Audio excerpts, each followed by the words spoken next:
The views and opinions expressed in this podcast are those of the individual co-host and do not reflect the official policy or position of the Firearms Radio Network and or their employers. Viewer discretion is advised. This is especially true on our live shows. Broadcast for shooters, hunters, and gun enthusiasts. This is the Firearms Radio Network. The bandwidth for this episode of This Week in Guns is sponsored by Patriot Patch Company. PatriotPatch.co. Welcome to This Week in Guns. This show is brought to you by the Firearms Radio Network and Patriot Patch Company. And this show offers commentary on the latest firearms industry news, information, and buzz. I'm your host, Sean Heron. I get the distinct honor to not only not be on camera right now, but to introduce our panelists tonight. First up, we've got a creative thinker with a passion for things that go bang, creative director for Athlon Outdoors, Ken Ross. Welcome back. Hey, it's good to be here, Sean. Thanks for having me. Glad to have you. And we've got a brand newbie. We've got freelance writer, firearms instructor, and passionate 2A advocate, Karen Hunter. Welcome to the show. Hi, thanks for having me. So glad you guys are here. Before I get started, I just want to briefly touch base. PatriotPatch.co. We saw Jake at the Bullpup shoot in Illinois, and he had all kinds of great patches. If you're not addicted to patches right now, just give it a little bit of time. I promise you will be. Go to PatriotPatch.co, sign up for the Patch of the Month Club and all that great stuff. And while we were at the Bullpup shoot, we saw Manticore Arms. And Ken, I don't know if you've seen any of the social media, but have you seen the Scorpion Evo Bullpup? Yeah, I have seen it, and I never wanted an Evo until I saw that. It's like, oh yeah, I need to get one of those. Absolutely. I got the Bullpup kit just delivered overnighted to my office right there, and the Evo showing up in the next couple days. So I cannot wait. Yeah, you're a lucky man. I got to get one of those. No, actually, I need to come get yours. Well, I mean, you can come shoot it with me or get it shot at you. Either one. Okay, you keep yours. Manticorearms.com. Coupon code is TWG10 to save on all the great products that they make. Let's get right into it, guys. Illinois concealed carry permit holder comes to police aid during shootout. And kind of, it's that type of thing. Officers were chasing after somebody. That person got out, started shooting at them. It says in the article automatic gun, but I'm not 100% sure on that. I haven't been able to confirm that. In any other places, the concealed carry owner got out of his vehicle, began shooting at the suspect. The Cicero town president was proud of it, said he got out and started helping police, which is something I've got to be proud of. So far, everything looks good. And don't forget, this is actually in Illinois. So kind of an interesting thing, but good news. And hopefully the concealed carry permit holder, or I'm not even sure, CCW, I guess it is in Illinois. They saw something going down. They had the skills, hopefully, and the training, hopefully, to help, and they did so. Karen, I'll start off with you. Well, my opinion, I don't know for sure, but I do not think it was an automatic weapon that the person had. Yeah. Sometimes I think that suits their purpose to put a little spin on it. But I think it's great, and I think that we're not going to hear a lot about this as much as we do other things. But I think it's great that he's able to help and that he's being commended on it. Definitely. Ken? Yeah, I 100% agree with what Karen said. He's got a lot of cojones there. He's got a couple hanging down there because that could have gone sideways for him. The police could have thought he was not helping them. But it's great they didn't. The other officer one of the officers was shot, so that left one officer defending himself and a citizen. I know that police officer has to be very happy. It's been very recently that Chicago Illinois has started the CCW permitting process there. I think what has it been, 5 years, maybe something like that, 3, 4, 5 years, maybe. Yeah, I don't even guess, but yeah, it's pretty recent. Yeah, so I'm sure that officer is glad that they're able to have those permits. Yeah, and I mentioned the town president. Is that what I said? Yeah, town president. I mentioned his quote, but now I also noticed another quote. Superintendent Jerry Clada, he is the Cicero police superintendent, said, "We were lucky enough to have a citizen on the street there. There's who's a concealed carry holder, and he's also engaged in gunfire." I'm not sure what that's supposed to mean, but I think it's a good thing. I don't know if that's typos or speakos. One of those things happened, but good all around. Yeah, it is all the way around. And glad to see that this person was trained. That's one of the things, we see so many of them make big mistakes, and it sounds like this person did what they were supposed to do. Yeah, the bad guy was hit once, I believe, near the abdomen. It's not clear at this point whether it was the officers or the concealed carry holder. But in this case, in this very specific instance, fantastic news, and good on everybody there. Glad everyone is okay. Next story is PA man, and this is near and dear to my heart, guys, but Pennsylvania man is sentenced to 5 years in prison for shooting at imaginary clowns when he was drunk. I've never done this, but this is something that my friends and family would be like, oh yeah, no, that doesn't surprise me at all if it was me. But yeah, he was in his house, fired a shotgun in his apartment, he was in his apartment, fired a shotgun into the floor, definitely put people at danger below him. Cops showed up, arrested him, and now he gets 22 months to 5 years in state prison. He totally took responsibility for it, apologized for it, but doesn't matter. What he did was, in my opinion, really, really, really bad. If you get so drunk that you can't trust yourself around firearms, then, sober guy needs to lock everything up and hide the key so a drunk guy doesn't find it, I guess, or just maybe don't have guns if you're that irresponsible. Well, that's my question, because I've seen a lot of drunk people. Do they really hallucinate like that? Or maybe was there something else that he might have been on? Maybe. It says that he wasn't trying to harm anyone, but reacting to some type of hallucinatory event. So I'm like, yeah, the whole thing seems really weird to me. Now, Karen, have you ever seen two small clowns when you were drinking? No. Well, strange men in bars, maybe, but not actual clowns. Ken, what are your thoughts here? Clowns. I can kind of understand the clown thing, wanting to shoot clowns, but getting so drunk to where you see them is a bad thing. It goes back to locking your guns up. When if you're gonna get one on that bad, you might want to lock up the guns and forget the combination that night. Fortunately, no one was hurt, and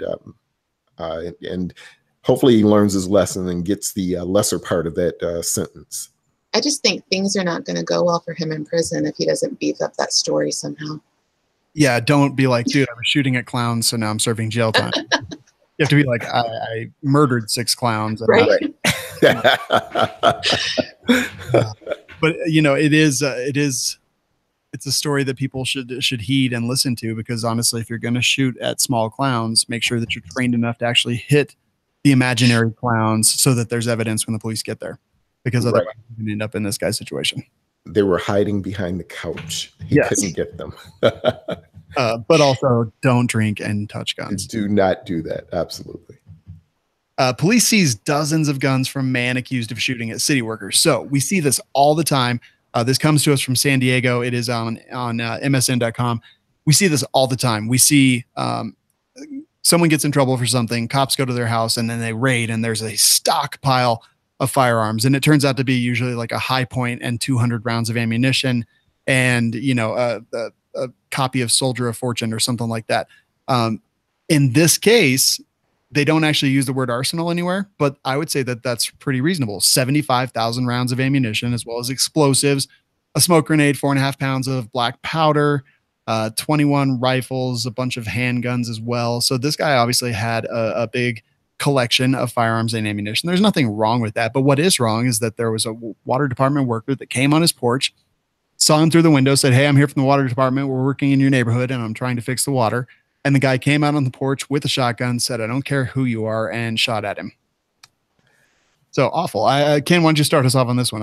This guy was so in the wrong. And shooting outside of his home at someone who did not present a threat to him. That's just insane. And the guy needs to be prosecuted. Definitely. The stash of ammunition and the firearms, you're right, that was quite a collection, because as soon as they said the ammunition, I was like, oh, I wish I had that. I know, me too. 1,000, that's awesome. Yeah. And the number of handguns is, he's finally somebody who's actually got me beat. Yeah, totally agree. Karen, what are your thoughts?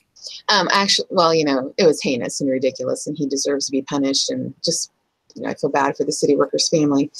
The only thing that I find kind of irritating is that I wish the news would just report what actually happened, because it's terrible. However, in that article, they referred to his collection as hoarding weapons and referred to a school being down the street like he had a plan. But I mean, he was almost like 80, 79? Yeah. I mean, he's probably accumulated a lot. I mean, I hope when I'm 80, I have that much. But and Steven Spielberg has one of the largest weapons collections in the world, and that's considered a collection. But sometimes I think in these news stories, they add a little bit, just to cause people to be scared. But yeah, he needs to be prosecuted and probably put up for the remainder of his days. Yeah, and this whole story, I looked at his age, and it made me think about at some point we're all going to reach a point where we probably shouldn't have firearms in our home, and who's going to tell us that we shouldn't? When we start losing, when we aren't able to drive anymore, when your kids say, "Dad, it's time for you to start just giving me a call when you need to go to your doctor's appointments. Yeah, you shouldn't be driving." But who makes the call for the elderly when they're, their friends, they don't have too many of them around anymore. So who's making that call for them? Who's having that hard conversation with them about maybe it's time for you to not have these firearms in your home? I'll keep them for you, or let's put them in my safe at my home, and you can come get whatever you want whenever you want it. But at least keeping an eye on someone who might be pushing that age a little bit. I want to go down a rabbit hole and veer off because what you just said is very important. And I want to talk about last night. Maj Touré was actually on a debate hosted by Vice, which you may recognize, the news channel from HBO, and they do all kinds of stuff. But it was moderated by a guy from Vice, and it was a lady, Chelsea, from some anti-gun group. Don't really care what her name is, but and Maj Touré was the pro-gun person. And he talked about our community needs to police our own because safety needs to be of paramount importance, and we need to police our own. And then he used an example exactly like you just did, Ken. Old man or old woman getting up in years, getting some dementia, probably not responsible enough at this point, showing lots of confusion and things like that, and taking the firearm away. And I thought it was interesting in the comments that the pro-gun people were kind of up in arms about that a little bit, saying, did he just advocate taking an old man's guns, things like that? And it's an uncomfortable topic. I can tell you personally that one of my dear friends just had to do this with his father-in-law. The guy is just like out of it, having dementia, having accidents all the time. And this is a guy who's had a couple negligent discharges, and they took his firearms because at this point, it was too risky to have him keep them. And that's a terribly horrible decision to have to make for someone that has had these firearms for their whole life. But I agree with Maj. We need to police our own. We need to try to do the right thing. And yeah, we're going to make mistakes along the way, but I just thought that was a very interesting point that you brought up, Ken. Karen, would you like to round us out on the story? Yeah, I think there's something that should be done, especially when that happens. But it's kind of like at what point, do the wrong people get involved and then mandate, at this age, you're going to turn them on? You just see what I'm saying? Yeah. I don't even know how they would go about that. Yeah, and I agree 100%. And Sean, I'm sorry, I don't want to keep us going down this path, but I don't believe that any law can dictate that, because I could be 90 years old and die from a heart attack, but have my mind sharp as a tack, which I know is not going to happen because I'm already on my way out. But yeah. So we can't say at this age, this is when your driver's license is taken, and these are when your guns are taken. But I do believe that we need to establish relationships in our community. I've got a dear friend of mine who's probably 20 years older than I am, and we've had this conversation. And I told honestly, we've had a hard conversation. I said, this is going to be hard for you to hear. And I said, and if I lose it before you do, I would hope you would have the conversation with me.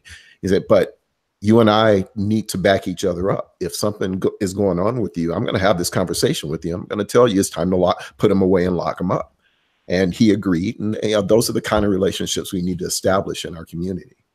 Yeah, I could not agree more. So definitely people should think about stuff like that. And again, I don't want the government telling us this. I think we should police ourselves as responsible firearms owners. And, again, I'm not asking for extra legislation. That's the last thing that I would ever ask for. All right, next story. Dallas PD goes fishing in Botham Jean case to try and help officer that killed him. So I've been kind of keeping an eye on this. We've talked about it in past episodes. I don't want to spend a lot of time on it, but dang, they're going all over the place on this. This is the case of the cop that was off shift, got off on the wrong floor.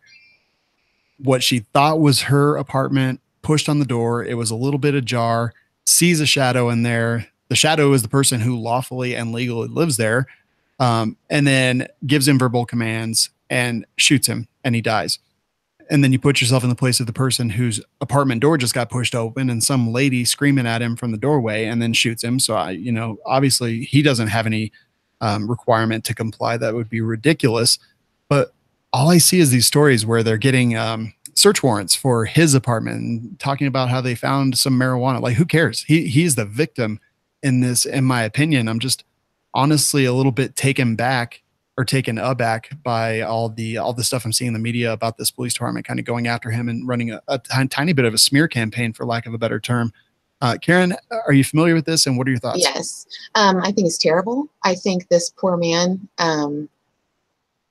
I think if they're going to go after and investigate anything, it should be her, because what are you on that you don't know what floor you're on where you live? That you don't recognize your own front door. None of it makes sense. And she said that it was ajar. I think the story even changed, and neighbors say that they heard pounding on the door. Like she's pounding on the door. So I don't know. I just think it's not fair. It's not fair to him. It's not fair to his family. And I don't know why they're just not owning it and seeing what is her deal. Obviously, I just think it's heinous. Yeah. Ken? Yeah, I agree. This is a big mistake on her part. How is she policing the streets if this is how she's thinking? If she leaves work and this is her state of mind, how is she actually policing the streets? That makes me, even if it was a mistake and she's making that type of mistake at her own residence, what is she doing when she's out in the public? Yeah, that worries me. Is she working triple shifts? What's going on where she's that out of it? That concerns me. And doing the smear campaign on this guy is just insane. It doesn't matter. At this point, it wouldn't matter if he had a block of cocaine sitting on his desk. Yeah, don't care. Yeah, it doesn't matter. Completely agree. He could have 55 guns, 75,000 rounds of ammunition. He is the victim in this. Whether he was a good guy, bad guy, it doesn't matter. He was sitting on his couch in his home.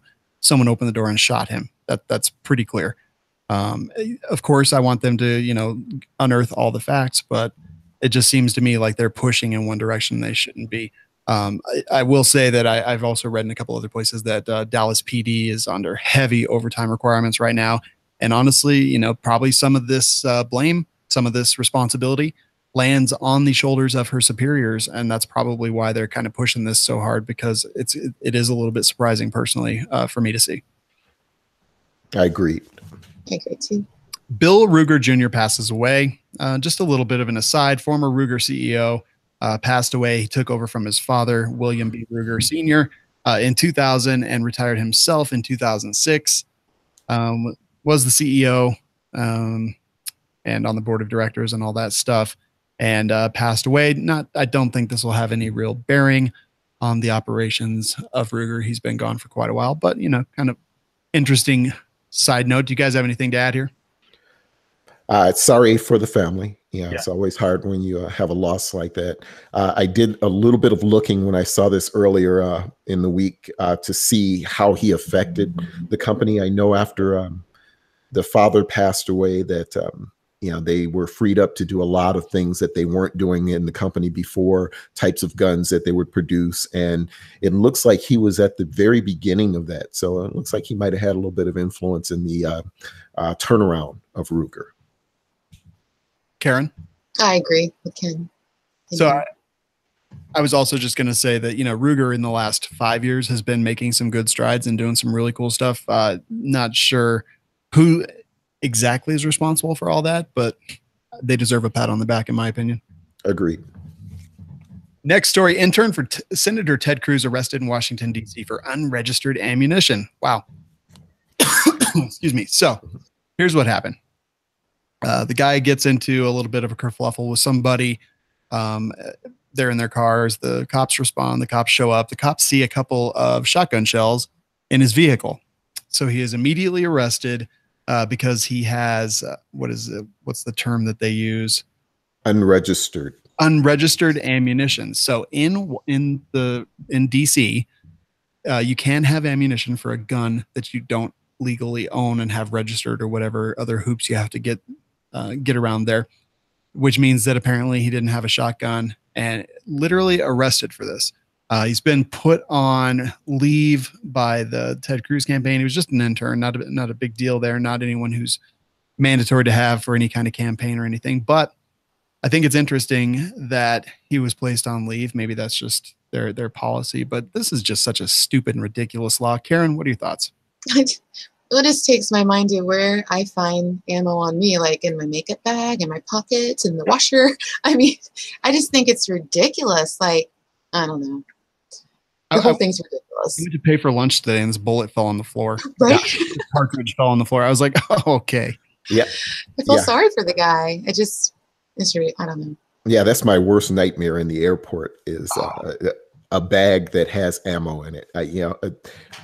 I have it all over the place. So yeah, I check my bags, every single pocket, dump them out, get a Kleenex and wipe them out just to make sure that I have no ammo in any of my bags. It's one of my worst nightmares, getting frisked by some short guy with thick fingers because I left a round in a bag. Yeah.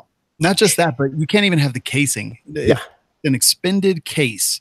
It does nothing. Yeah, you can get arrested for that in Washington, D.C. And makes you wonder, like, how free are we really? That's immediately what I thought about is the differences as we cross state borders. So you figure this kid drove from another state. Maybe he's a shotgun shooter at home. Maybe he was doing some clay shooting outside of DC. Yeah, and he goes to work and gets arrested simply for crossing a border, an imaginary line. And having the wrong thing in his car.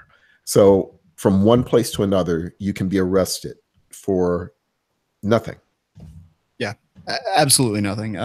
Just kind of crazy. Like Karen said, how free are we? Well, in some places like New York and obviously Washington, D.C., it doesn't feel that free at all. No. Next story I just put in there just because I think that serial killers are interesting and they think that a Border Patrol agent could be a serial killer. So basically killed 4 in Texas. The 5th one, or maybe the order might be a little out, but one person got away and then they basically arrested him. He's been a Border Patrol agent for 10 years. And now they think that he's a little bit of a serial killer. So there's not really a whole lot in this that has to do with This Week in Guns, but I just thought it was kind of interesting. A person using the authority that they have as a government agent and doing, I guess, some side work. Ken, what are your thoughts? My wife and I watch these crime shows all the time. And there was one on television where this police officer was doing robbing women and raping women. And that's what it reminds me of. And yeah, it's crazy because you look at them and you go, okay, this is a law officer. He couldn't be doing anything to hurt me. And we kind of surrender a little bit of our freedom to people like that. So it's unfortunate for all of the people that were killed, and I'm glad they caught him. Yeah, definitely got him off the streets. Karen? It's just scary. It really is, right? I mean, it's just, yeah. Getting him in his vehicle, pointing guns at him. The one that got away was able to jump out. Is that how they caught him? Because the one that got away? Yes, it is. And then he was basically hiding in a truck, and they were able to find him. So, very curious to kind of hear more about this case from a purely intellectual standpoint. Not that it's gun related, not that it's 2A related. Just makes that me wonder how many more. I mean, he's been this for 10 years. How many more maybe has he killed? Yeah, absolutely. And someone on the live chat just asked where it is. This is from Houston, Texas. Yeah, Dr. William April, I think, put this in his feed, his Instagram feed, and with the tag, "They are not us." Yeah, so the way that they think, you go, wow, that's crazy. Well, no, that's just not how we think. And criminals don't think the way we do. Absolutely. Next story is District Court Judge denies relief on Maryland SB 707 bump stock law that is so vague it could include gun oil.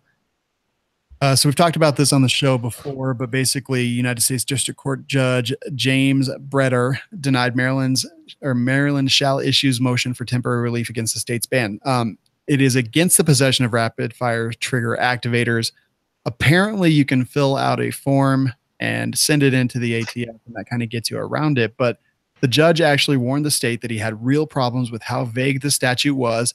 In short, we don't know what is covered by this language covering a device, in quotes, that increases the rate of fire, in quotes, and neither does the state, the judge, or anyone else. The potential for arbitrary enforcement is quite real.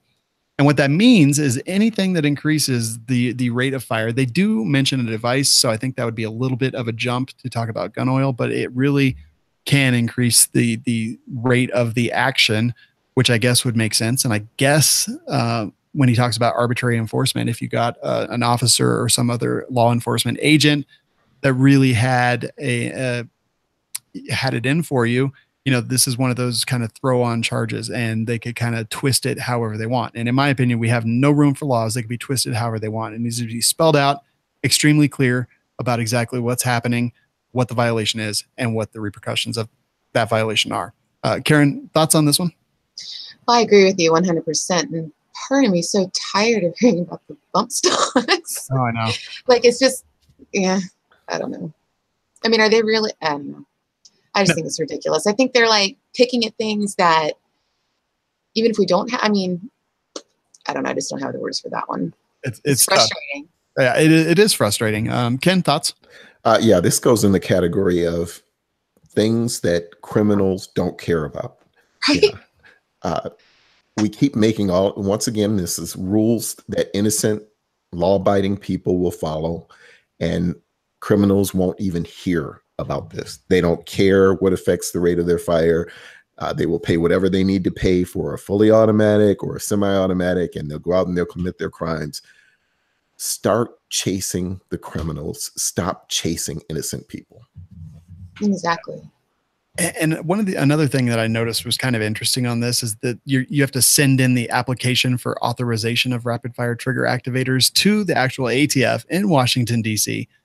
And clearly the ATF is not going to entertain all these letters from Maryland people that send in these letters. There's no reason for them to do so. It would be like SB Tactical sends in a stock, meets all the requirements to send in, or I'm sorry, a brace, sends in all the requirements for that brace. Then the ATF will give them a determination letter for that specific item in that specific design by that specific manufacturer. So basically this letter is kind of sending in the same thing for each individual person. There's no way the ATF A can do it with the manpower requirement for that. B has any obligation to do so by any means. And just the whole thing is stupid. And they're obviously not going to send back anything that says they received it. So just sending in this letter and having it, return receipt on the letter or something like that is all that's really required. So just more stupidity, just more knee-jerk stupidity, in my opinion. They feel like it's going to affect the way things are done with guns now. Yes. Yeah. I talk often, and this next story kind of comes into this a little bit. I talk often about when we have firearms, we have this ultimate responsibility. I was teaching a class, I don't know, last weekend or the weekend before, and I talked about, when I am in my house and I have my firearm out and ready for use in a holster, concealed carry, ready for home defense, self-defense, whatever it happens to be, that when I leave the room, it goes with me. That no matter where I'm at, it is either with me or it is locked up. Because in my house, there's the occasional child that will come into the house. And if I get distracted, whatever happens, that kid walks into the room, they have access to a firearm. This next story, developmentally challenged man shoots UA student and caretaker jailed. So there's this caretaker of this developmentally disabled person. He goes into a restaurant to make a reservation. The developmentally disabled person finds a firearm in the vehicle and shoots a University of Alabama student. Injures them, doesn't kill them, but this is just when Monsteray talked about we have to police ourselves. This is the kind of thing. This is unacceptable. Leaving that firearm where unauthorized persons could access it for any reason, for any amount of time, is absolutely irresponsible, and they need to throw the book at him. They're saying that he's responsible. I fully feel that he's responsible, And yeah, we can say that mistakes happen. We can say that sometimes bad things happen when we're not thinking or whatever, but this is unacceptable. Karen, thoughts? Well, I think it's absolutely unacceptable. And I think that when you are a caretaker of someone like that, you're at a higher accountability. There is no room for error. I mean, you have to always be, it's kind of like when you take care of an infant versus, you know, an older child, like they're completely dependent on you. So it's just ridiculous. And believe it or not, I have been assaulted by a mentally ill person. She escaped in my old neighborhood, and my sister was trying to leave the house, and she was banging on the windows of her car, throwing rocks at me. And the person just wasn't paying attention, forgot to lock the back door. And she'd been missing for like 3 hours before they realized she was even gone. But yeah, I mean, it's not the person's fault that has the disability. It's the caretaker. Yeah, I think they're 100% responsible. Yeah. Ken? I agree 100%. This person should, the caretaker should bear all of the responsibility, and they should throw the book out. It's ridiculous that you leave your car, especially when you're dealing with children or the mentally disabled. Mm-hmm. Why would you leave a loaded firearm? I do digress slightly. Karen, you mentioned earlier about writing in stories that make it sound worse than it is when they said it's fully loaded. What's the difference between fully loaded and loaded? But okay. But they should not have a loaded firearm in the car accessible by children or anyone else. Yeah, it's who has access to your firearm. Who do you give access to your firearm? Only people that you authorize to have access to it. The way to keep that from happening is by keeping track of your firearm. Have it on you. Folks, your car is not your holster. Your holster is your holster, and it goes in your pants, your purse, wherever you can responsibly have it with you at all times. And Karen, we actually have something in common. I too was assaulted by a developmentally disabled person. It was about 20 years ago. I was at a Wendy's with my friends eating lunch, and one of them was cleaning the tables and just misaimed and sprayed me in the eye with Windex. And Oh, I thought you were going to talk about when I came out to Colorado. That was a different kind of assault. Yeah. Oh, okay. All right. You got sprayed. It was so shocking, just that laser of cold, and I had to know what it was. So like it was like I got hit by a sniper, and I look across the table at my friends, and they've got tears running down their eyes. So I think, well, I'm dead. I've been shot, and I'm dead. No, it was tears of laughter from what had just happened. So. That's funny. It's crazy. Let's see. Next story. Suicidal man shoots himself while handcuffed. Well, this is kind of an interesting one. This is in Spotsylvania. I don't actually know where that is. Does anyone know where that is? No idea. Isn't that where Dracula is from? Yeah. Transylvania. Oh, yeah. I don't know. Next door. It's the town next to that. I don't know where it is. Anyway, so this person's family calls because he is suicidal. The police decide to take him into custody, put him in the back of their SUV. Handcuffed behind his back is the way it appears.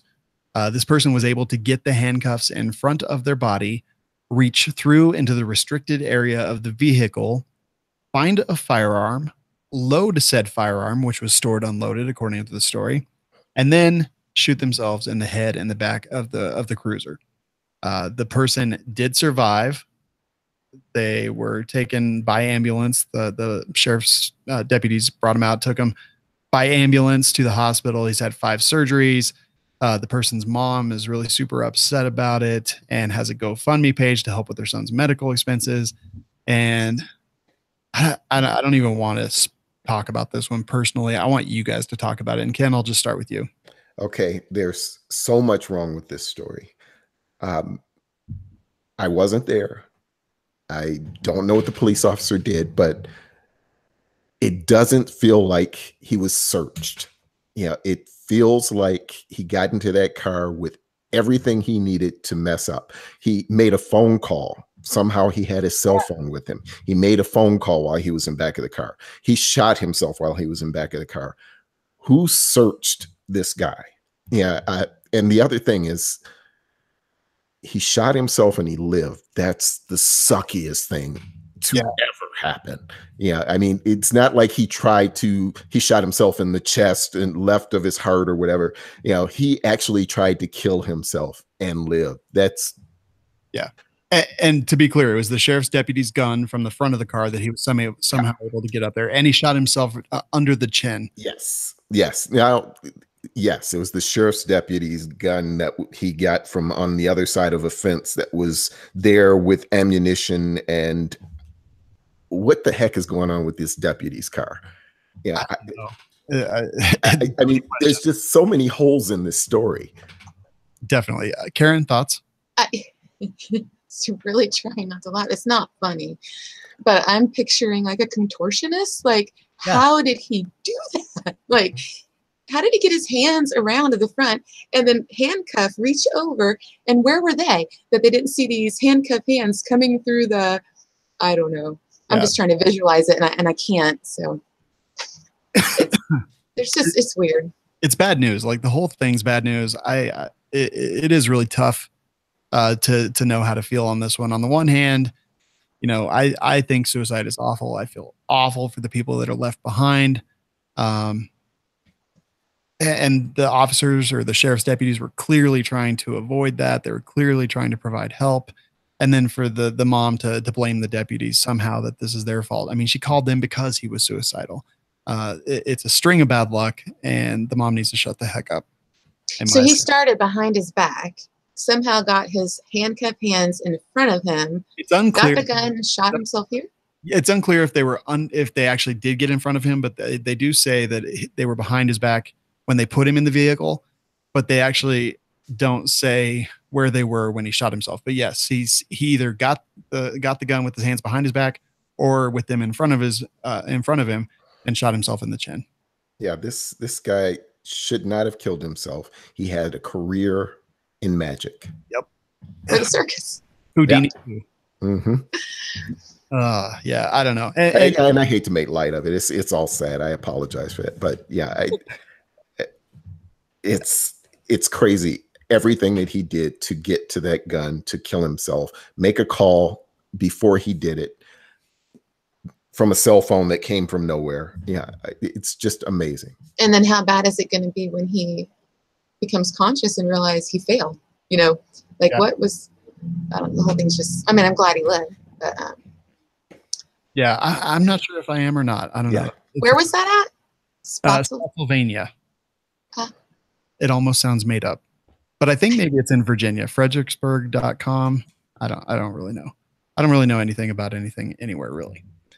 So yeah, that's an interesting one. Detroit County Commissioner wants mental health background checks to buy bullets, cartridges. So this is Wayne County, obviously. So we're talking about Detroit here. This guy, his uncle and his brother were killed by violence perpetrated with guns. So he is pretty upset about it, wants to require a mental health background check to buy cartridges and make people go to law enforcement agencies to get ammunition and raise taxes on bullets. And that all is crazy to me because that is a Jim Crow law. By putting taxes on cartridges, you immediately stop people who are poor, people who don't have a whole lot of money from exercising the inalienable right of self-defense. Karen, I want you to start us off on this one. I think it's ridiculous. And I think, I'm sorry, whatever happened or didn't happen, it's just another way to have one more law, make it that much harder. And it's an infringement on our rights. It's just, it angers me. It does me too. It does. Talking about taxing ammunition, talking about taxing gun sales, this stuff, gun control comes from racism. That's why it exists. And stuff like this, and this is being perpetrated by an African-American, by a black man who has lost people to violence perpetrated by guns. And instead of going after the actual problem, he wants to basically stop the people who live in his district, who live in urban areas, from even defending themselves. Ken? Yeah, it's unfortunate. It is misguided. It goes back to when something happens, we feel like we need to do something. It always goes back to those feelings. We feel like something needs to be done right now. And The conclusion he came up with as he was brushing his teeth one morning was a tax on ammo will solve all of it. But once again, I point to innocent people following those laws. Yeah, and only innocent people following those laws. If you're a criminal, you're buying it on the black market anyway, and you're already paying a tax. You're already paying more money for it than you should. So it doesn't matter. Criminals don't care. They will steal it from whoever bought the ammo legally. Unfortunately, the people that killed his relatives were criminals. That's what criminals do. Let's put that energy into pursuing those criminals. Yeah. And I mean, not to bring it up again, but Maj Ray on Vice last night was talking about, going into those urban neighborhoods, like specifically he's doing with Black Guns Matter. And there's other organizations that are doing that, community outreach, teaching conflict resolution, things like that. That kind of stuff I can get into because it actually attacks the root of the problem.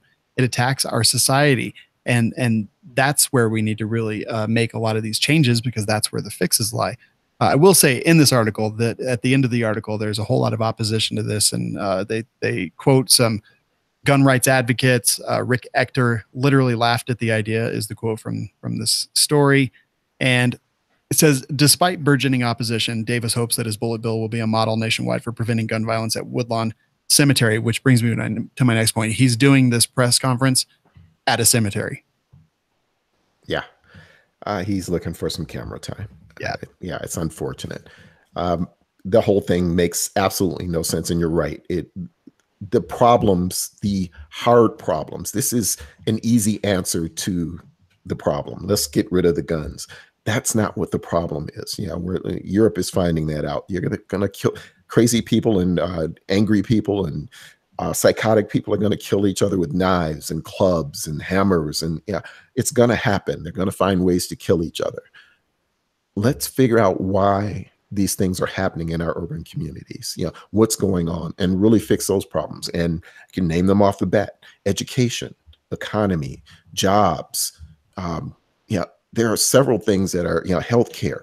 These are all things that need to be fixed, but they're hard to fix.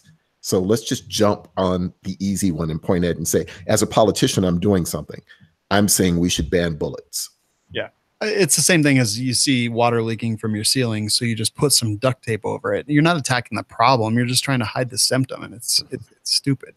Mark my words that right now, 8:45 p.m. Eastern Time, September 19th, 2018, that I'm calling this, that some of these stupid things, some of these ammunition taxes, et cetera, will pass throughout the United States in certain places. They will be taken to the Supreme Court, and the Supreme Court will rule on the side that ammunition is required to use firearms, which are protected by the Second Amendment, and they will be added. I'm calling that right now. It's going to happen at some point, and ammunition will be just as protected as firearms will be. I hope you are right. Me too, because it would be embarrassing if I was wrong. All right. Next story. Everytown buys Florida state senator for $200,000. NRA blasts Bill Galvano over donations from gun control group. Our Second Amendment rights were stolen. This comes to us from the Tampa Bay Times. And I read the article. It seems pretty clear, actually. Everytown for Gun Safety, their action fund, donated to his political action committee. This was according to state filings dated September 4th. This Republican senator voted for SB 7026, which was the 2018 law that raised the minimum age a person is allowed to buy a gun, created a 3-day waiting period to buy any firearm, banned bump stock sales, and allowed armed staff in public schools. Well, he had historically voted against any kind of gun control acts. And then suddenly, after a $200,000 donation from Everytown for Gun Safety, voted for B7026. He says he stands by the donation, that he will make no apologize for the responsible steps we took in a bipartisan manner in the wake of the worst school shooting in our state's history. But to me, it seems pretty clear. He's always voted against gun control acts and things like that. Suddenly $200,000 shows up in his account, and he votes for one of the biggest gun control acts in Florida's history. Karen, what are your thoughts? Yelp. Yeah. Yeah, I think that's sad. It shows his character, and I think most people see right through that. Yeah, I do too. I will say that it was interesting. The League of Women Voters also had a question. Why is a national gun control organization donating $200,000 to Bill Galvano's political action committee when Galvano voted against virtually every gun control bill in the 2018 legislative session? It's a logical question that needs an answer. I completely agree. Ken? Yeah, I think that he needs to buy a shiny suit, some platform shoes, and just look at us and say, don't hate the player, hate the game. Because he has been pimped. Been turned out, as it were. Yeah. Yeah, that's it. And if you look at the numbers on his account, what was it? $30,000 was there before. Now there's $231,000 there. He made out pretty good. Yeah, he really did. And they have another example of Senator Anna Terry Flores relieved 35,000 from every town and voted for SB 7026. So I always say this on my other show, We Like Shooting. At the very end, I say, join a gun-related advocacy group, because look, the NRA is a lobbying group. Plain and simple, they are a lobbying group. Every Town for Gun Control is a lobbying group. And if the NRA doesn't have the means necessary, and by that I mean the cash necessary to lobby as well as Every Town for Gun Safety, then we are going to lose this battle. Every Town outspent the NRA in Florida. Whether they outspent them or just went after people that the NRA thought they had locked up, I don't know. But if we don't have that same lobbying power that Every Town does, backed by Bloomberg's millions and billions, then we will lose this fight. And that's plain and simple. I know a lot of people can't stand the NRA. I can't stand a lot of the things they do. I'm still a member. I still give money to the ILA because I live in the real world. And in the real world, lobbying organizations are necessary and mandatory to protect our Second Amendment rights. Agreed 100%. Yes. All right. I'll jump off my soapbox now and talk about Cody Wilson from Defense Distributed, charged with sexual assault of a minor. Comes to us from the New York Times. This is an interesting one to unpack, so I'll just try to keep it brief. Cody Wilson, you may have heard about him in the 3D gun debate, basically went onto a website called meetsugardaddies.com, met up with a girl, went to a hotel, had sex with the girl that he met on meetsugardaddies.com, and paid her $500 in cash when they were done, because obviously, it's Meet Sugar Daddy, so he had to be a sugar daddy. And then this girl has now filed an affidavit. He's been arrested, and it's for underage. So a couple key points that I'll mention here is to be on meetsugardaddies.com, you have to be over 18, and you have to sign that in their terms of service, or you have to agree to it in their terms of service. So she's clearly lying. This feels like a setup. Whether he's doing it, whether he did it, I really don't care, because this girl knew what she was, in my opinion, and tell me if I'm wrong here, but she was on this website to meet people, to have relationships-ish with people for specific purposes, and she agreed that she was 18, and now this is kind of all coming out. It feels like a setup to me, but Karen, I want to start with you, because as a woman, I feel like you might tell me to shut up about what I just said. Oh, absolutely not. I agree 100%. I think that she's on the site. She knows what it's for. I'm sure if he did this, their banter or their chatting was completely sexual. I'm sure she knew what exactly was going to be expected of her by meeting up with him. She went through with it, and then she turns around and says, I'm underage. I think it's pretty blatant. That's what she was out for. Yeah. Whether what he did is right, wrong, or indifferent, had she been over 18, it would have been legal. So, or sorts, but you know what I mean? Yeah. But I think that I think a lot of those girls think that they can do that and they can get away with it because they're minor and they just didn't know any better. I'm sorry. At a very young age, what is right and what is wrong. And yeah, it's her choice, whether she's 18 or not.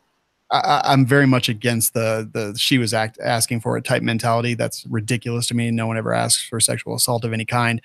But to me, from the facts that I've read on this case specifically, I feel like she was in this for sexual relations, for money, for sexual relations. And, now she's just upset. I don't know if that was because she blackmailed him, whatever. Ken, lay down for us. I read this twice. The first time I read it, I was like, if he did do it, throw him under a bus. And then I did exactly what you did. I looked at it and said, wait a minute, let me go take a look real quick. And you got to be 18. You got to agree to be there. What really happened here? And yeah, he's being accused of this. He's not convicted of this. He's not even in the country. This is just a good story right now, and the facts are just there are no real facts here yet. I'm interested to see what the real facts are. I think that both of them need to be smarter. If I'm going to spend $500, it's not going to be on a 16-year-old. There are more experienced people out there, right? And she clearly has made some mistakes. So I think they both need to be a lot smarter if it turns out to be true. Walking into this kind of problem is just use the other head.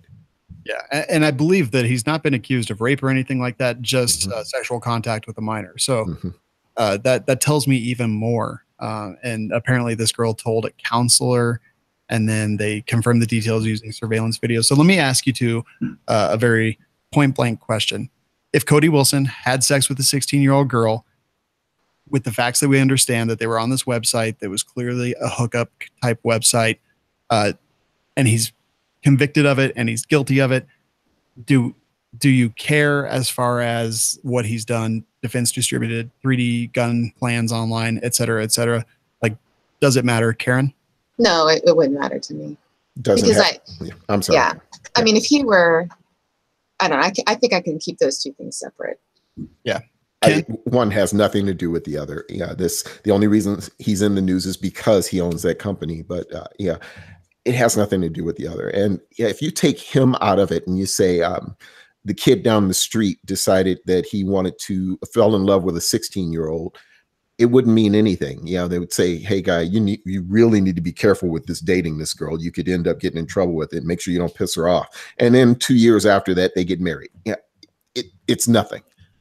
Yeah. I think if they placed a tax on these sex sites, it would stop it altogether. Oh, that's a really good man. Yeah. It's a Jim Crow law. Oh man, I don't know. It's so crazy. All right, guys, let's move into the I'm offended segment. Wait, that means I have no money. That's right. I will say that sugardaddies.com probably had record numbers today. Not just of new signups. This is the I'm offended segment where things offend us. I feel like all the news offends us these days because all the news seems so crazy to me, but there is an anti-gun group that says ammunition in checked bags could lead to 9/11 style attacks. I'll just let that sink in for a moment. So there's a group called flyersrights.org, which claims to be the largest U.S. airline passenger organization with 40,000 members. They called on Trump to close the ammunition loophole because that ammunition in checked bags could lead to more 9/11 style attacks in the future. Let's keep in mind that as a passenger on a flight, you have no access to your checked baggage. You have no access to the legally carried ammunition up to 11 pounds in the original factory box, locked in a hard-sided case inside your luggage. You have no access to that whatsoever. But what this comes from is in January 2017 at the Fort Lauderdale airport, an ISIS-influenced combat veteran suffering from schizophrenia went to the bathroom, loaded a gun out of his checked luggage after he had landed, and killed 5 people and wounded 6 others. So they're saying that they falsely claim that he used an automatic firearm in the attack. Not true. Took further issue with the fact that TSA didn't ban firearms and ammunition together in bags the day after the rampage, but you can't because we have the Second Amendment. And they even claimed that the TSA was encouraging people to bring guns in their checked bags, which is ridiculous. They don't encourage it. It's legal. So they tell us how to do it legally. I think this is ridiculous. We've said that word so much tonight. Ken, what are your thoughts? These are people who don't know anything about the regulations, have never owned a firearm, have never traveled with a firearm, who are trying to regulate something they don't understand. You can actually come from the outside into the luggage area of most airports carrying your firearm. Yeah. So it's not regulated there anyway. Yeah. There is nothing about what they're proposing that makes any sense. And they are also probably not the largest organization with those numbers. Yeah, no, definitely. Maybe Flyers' rights, but I don't even know. Karen? I just think people waste so much time on stupid things. Like they think they have a solution, but it's just completely ignorant. It wastes everybody's time. It wastes everybody's money. It's just, I'm sorry, I'm just going to say it's stupid. Just like when I flew with my gun just this past March and I was in the Orlando airport, when I got out, I had to go to the office to get my bag. So like you're out of the security area because you're, in the baggage claim. So I had about 1,000 zip ties all the way around my bag in every direction. Yeah. And I was like, really? And she's like, well, that's so you can't access it and hurt anybody. I said, until I take it outside, cut it off, and then come back in. Like, I mean, whatever. You didn't say that, right? No. Not quite like that. But I said somebody could just walk outside and come back in. So what does this do? And it was just frustrating. I don't know. I just think it's a waste of time and it does nothing. It's just stupid. Yeah. In my opinion, what it does, it externally marks a bag saying, hello, there's a gun in here. So, crooked baggage handlers, just random people that walk by and see a gun with a ton of zip ties that have any bit of, knowledge of current events. It advertises that there's a gun in there. In fact, Flyers' rights, this organization, they want that to stop. They want baggage clearly marked with a firearm inside of it, which is just, it astounds me that someone could be that stupid. I mean, that is encouraging people to steal that baggage. In addition, they don't want TSA to pat down transgendered flyers because such pat downs are instilling fear in these passengers. I'm sorry, I don't care what your junk is, but if you pop on the x-ray, if you pop on the scatter beam or whatever it is, you need to be searched, because that's how we end up with 9/11 again. Not stupid ignorance where you can't even get to the ammunition that's down in the cargo hold of the plane. Right. Man, I actually am offended. I think my boyfriend died tonight. Speaking of, member of Democrat Socialists of America threatens to shoot up a MAGA event. This is at a Trump hotel. It was a Make America Great Again. They posted on Twitter and basically said, I'm coming with a gun and I expect to get numerous bloodstained Make America Great Again hats as trophies. This was in response to a lady named Cassandra Fairbanks who was going. And yeah, so, I just saw a video with Steven Crowder where this teacher, this professor at a college, had basically accused Crowder and falsified a bunch of Twitter stuff and made it look like Crowder had threatened to kill his kid, like just clearly complete fabrications. And Crowder went to his classroom and he's like, why would you say these horrible things and accuse me of saying these horrible things that are clearly not true? And it's the exact same kind of thing. Like, words have meaning, words mean something, and you just can't say stuff like that. I would never encourage violence against people who are anti-gun. I want people who are anti everything in the universe because I like having two viewpoints on every topic. But just this kind of violence, we're seeing it a lot more. I think it's crazy. Ken? Yeah, 100% crazy. And it doesn't matter. It's crossing political parties. It's crossing race, gender. We need to get a hold of ourselves out here. Yeah, this is ridiculous. Saying these kind of things. How does that help our country in any way? Yeah. How are we making our country better by saying we want to kill someone? Yeah. We're in a democratic country. We go out and we vote for who we want to be there. And we don't all agree with who ends up in the highest office of our country. We don't all agree on that. We never do. We never all agree on that.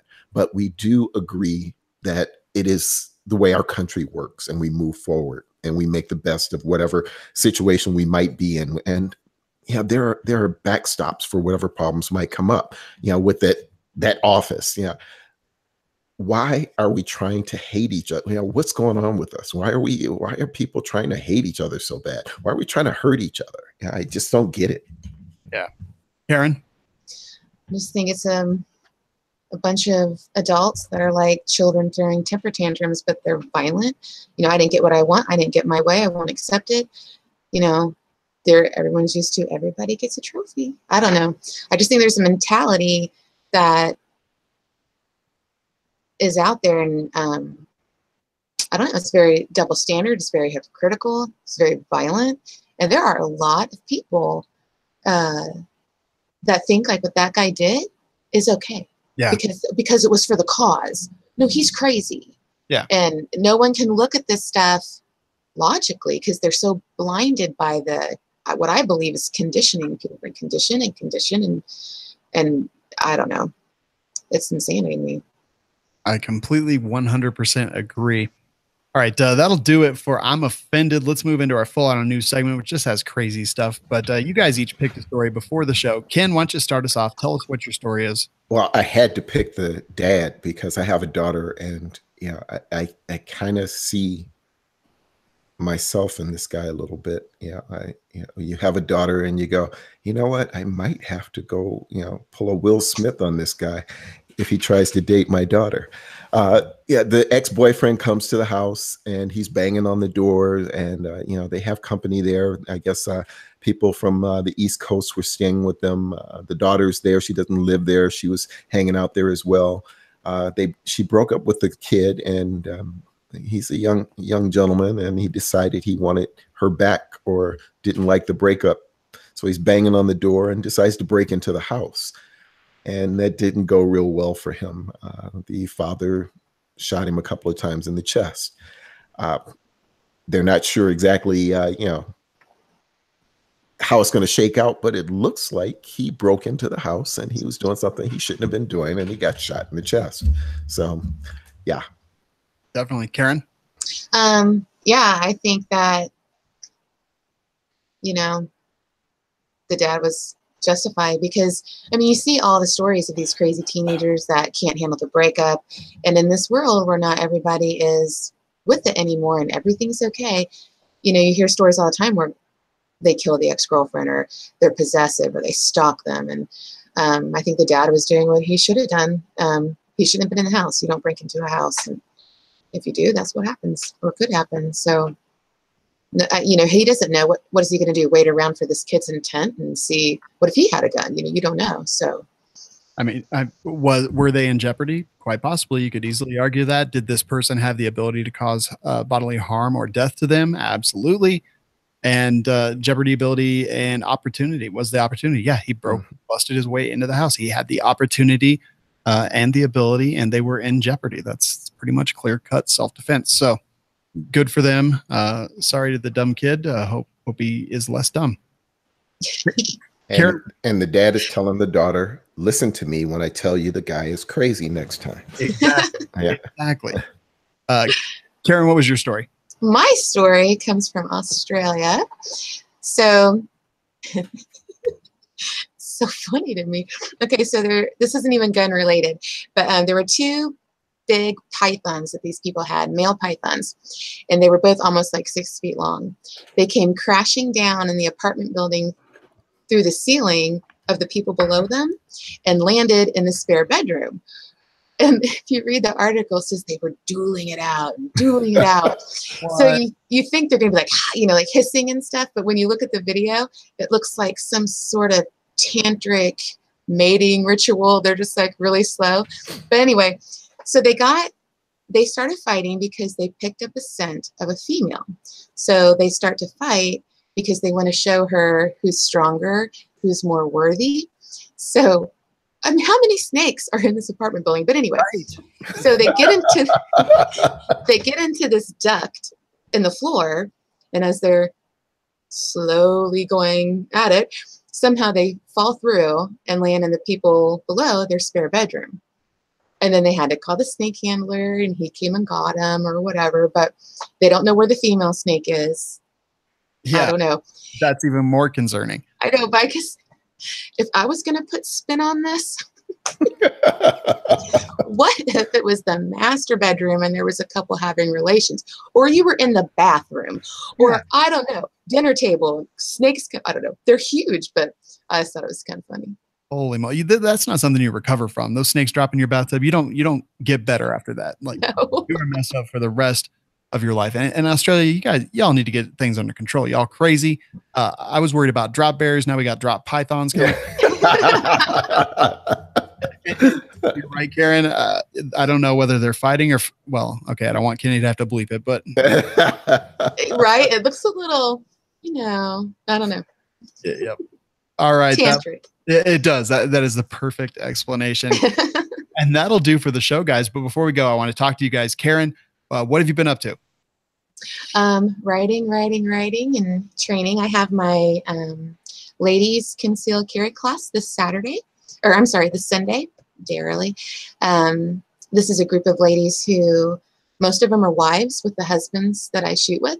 So they want to learn to carry. They want to start using, a handgun, but they're really basically intimidated by what they don't know. So that's what the class is going to be about, starting at, the very beginning. This is your gun. This is a magazine, and then just shooting with them. And I've got a Spectrum, Taurus Spectrum. It's like a little 380. Yeah. It has very, very, very little recoil. It is surprising. So my goal is they'll get a little more comfortable, because not everybody wants to learn from their husband. They feel a little intimidated like that. But I'm also going to teach them how to carry, how they don't have to sacrifice their wardrobe and things like that. And then hopefully they'll get integrated to where they actually come to the range with the guys and just be shooters and not so segregated. Love it. And I sent you a message a couple of weeks ago. Like, I was sitting there reading an Athlon Outdoors publication, and sure enough, there was Karen Hunter in it. That's exciting. Yeah. Been writing a lot.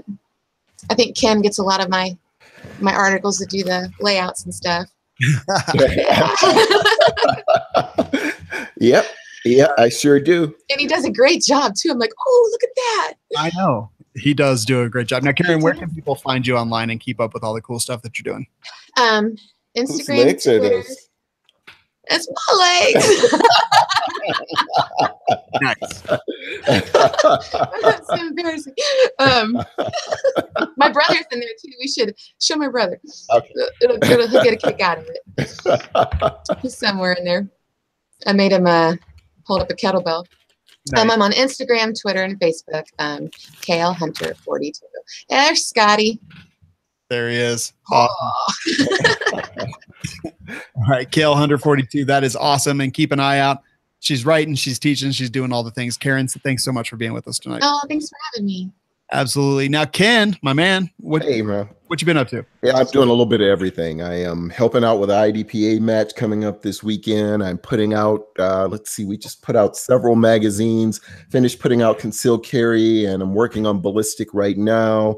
We've got Personal Defense World coming out.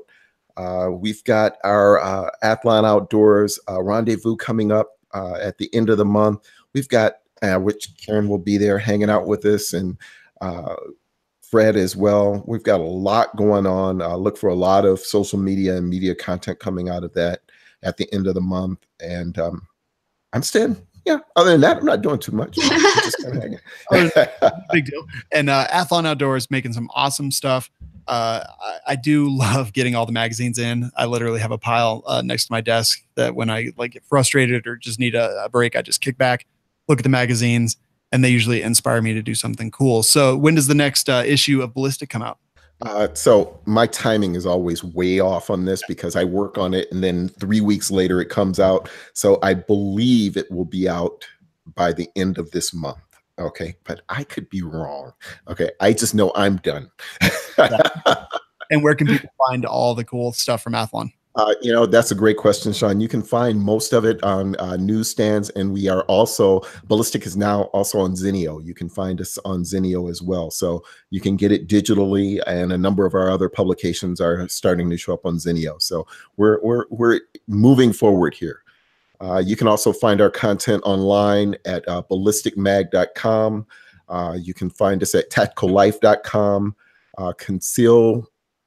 personaldefenseworld.com, and I'm forgetting one, realworldsurvivor.com. That's what happens when you have so much media. Exactly. Someone confiscate his guns. Yeah. All right. That's awesome, man. And where can they find you personally? You can find me on Instagram primarily, or on Facebook. You can find me under Ken Ross or Crosstack, at Crosstack, KROSSTAC. All right. I love it, Ken. Always a pleasure, my friend. Same here, man. Enjoyed myself. All right, guys. So go ahead, check out all the stuff that they are up to. Check out our website, firearmsradio.tv. It's got all the greatest podcasts in the universe, all in one place. So you can just subscribe to everything and find it all. Thank you very much to our panelists. Thank you very much to our viewers, our downloaders. We couldn't do it without you guys. We really appreciate it. And go check out Patriot Patch Company and Manticore Arms. See all the cool stuff they're getting up to as well. This Week in Guns is produced by Kenny Ortega and is a production of the Firearms Radio Network. I'll talk to y'all next week.